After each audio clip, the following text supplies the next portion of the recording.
What's up, guys? NetWorthNik here, and I wanted to, in this video, talk about if I had to start all over again, what would I do, and my step-by-step plan. Okay, so I am a millionaire, soon to be multi-millionaire, and in this channel, I like to talk about net worth and how you grow it. And in my old life, I am a business entrepreneur and I have many forms of passive income. So I'm pretty transparent and open on this channel. And so if you find any of this useful, please like and subscribe. I'm a brand new channel. Any support is super helpful. With that said, let's go right into the topic. If I were to start all over again, how would I build my first $1 million net worth? And the answer for me is really, really simple because I have a lot of experience around this and I've done this before. The first step I call house hack plus house hack. Okay. And basically a house hack is when you purchase a home with an accessory dwelling unit, a mother-in-law apartment, an ohana house, something like that, where you have a duplex. And in Utah, where I'm at, people are always like, oh, Utah is so expensive. We can't find cash flowing properties. And really at the end of the day is they're not seeing the house with a 5 or 10-year vision. Rent rates are skyrocketing. And yes, I understand prices are going up. And for me, the Utah market is awesome because I love great appreciation and I love great cash flow. So buy a house, $400,000 to $500,000. This is the very first thing that I would do. And I would specifically shop for the right layout. The right layout for me is a mother-in-law apartment. If it doesn't have a kitchen, it's got 3-bedroom up, 3-bedroom down, 1,500 square feet up, 1,500 square feet down, separate entrance. Spend $5,000, $6,000 and DIY a kitchen. Not too expensive. And all of a sudden I can rent that basement for $1,600. Now I'm living upstairs. My mortgage is probably $2,200, $2,300. And then as soon as so this is the plus, the house hack plus house hack. I would go and 12 months later, I can buy another house. So I wait 12 months and I live in that situation. Now the 3 biggies with any personal finance, any of the biggest expenses that a person has, you have housing, you have food and transportation. I just wiped out housing. Housing literally went down 80, 90% by putting a basement tenant in there. Now I wait 12 months and I do it again. Let's say everything's gone up 40 grand. Whoop-de-doo. My payment went up $50 a month, $80 a month. And I'm buying a $450,000 or $550,000 house. Okay. They're 20 years or newer, 3-bedroom up, 3-bedroom down, 1,500 square feet up, 1,500 square feet down, separate basement. If it has a kitchen, great. If it doesn't have a kitchen, great. $5,000, $8,000, put a new one in. And as soon as I move into this house, something magical happens. The first house is now cash flowing. Let's say upstairs, I'm getting $2,200 a month. So 2,200 plus 1,600 is math. $3,800 a month on a $2,300 mortgage. Let's round up and just say your mortgage is $2,500 a month. Well, you're north of $1,000 a month cash flow. Boom. Now you're one of your 3 biggest expenses. This one's gone and it's paying for all your food. Awesome. Now you're in the next house and the next house has $1,600 down or $1,615 down. And then I do a rinse and repeat. Wait 12 months, move on out. I would do this a minimum of 3 times. Alexa's trying to wake me up. Alexa, stop. Alexa, stop. Clearly, she wants me to get up and do a YouTube video this morning.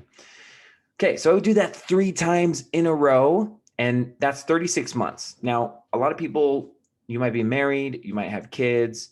People don't want to drag their families around. But I promise you, if you want to be a guaranteed instant millionaire within 5 years, this is the technique you need to do. Because at the end of the rainbow, you've done it 3 times. And let's say you move in one more time to your dream home or your final home or whatever. Now you're spending $3,000 or $3,500 a month on a mortgage, and your mortgage is covered, your food is covered, your transportation is covered. Now, if you're working, you literally are financially independent. All you have to do is do that three times. Okay, now we move into step 2. This is what I would do for early retirement phase. Okay, we haven't talked about stocks. We haven't talked about any of that investing. Just buy house hacks. Okay, then move into your dream home if you want, or don't. You can continue house hack plus house hack. Easy peasy. Step 2 is really easy too.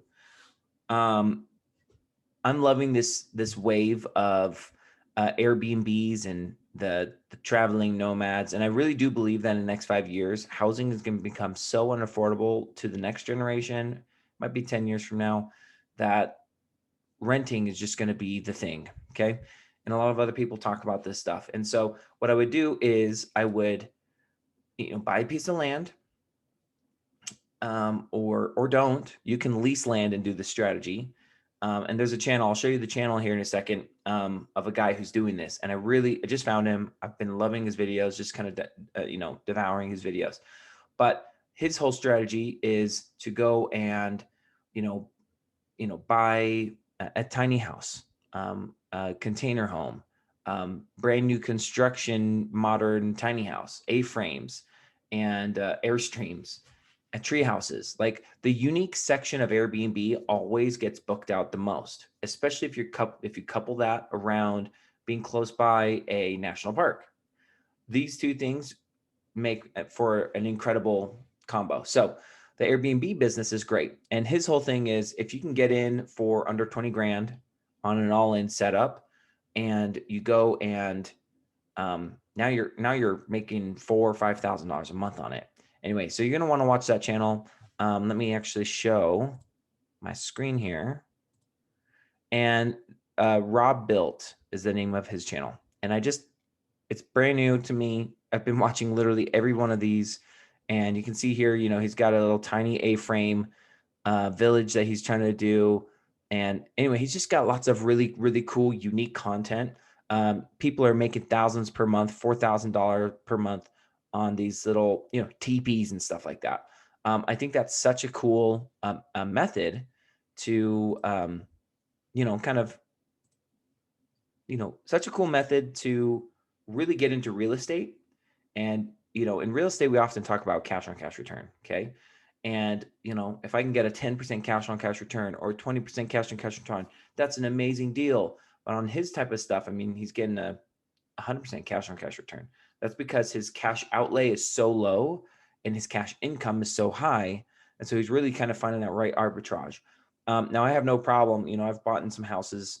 And I have a house in Arizona right now, and I love it. And I'm expecting a 40, 50% cash on cash return. For me, that's like outstanding. And I'm getting the appreciation and the cash flow is amazing. So this is literally, this is kind of phase 2, and this is homework for a future date.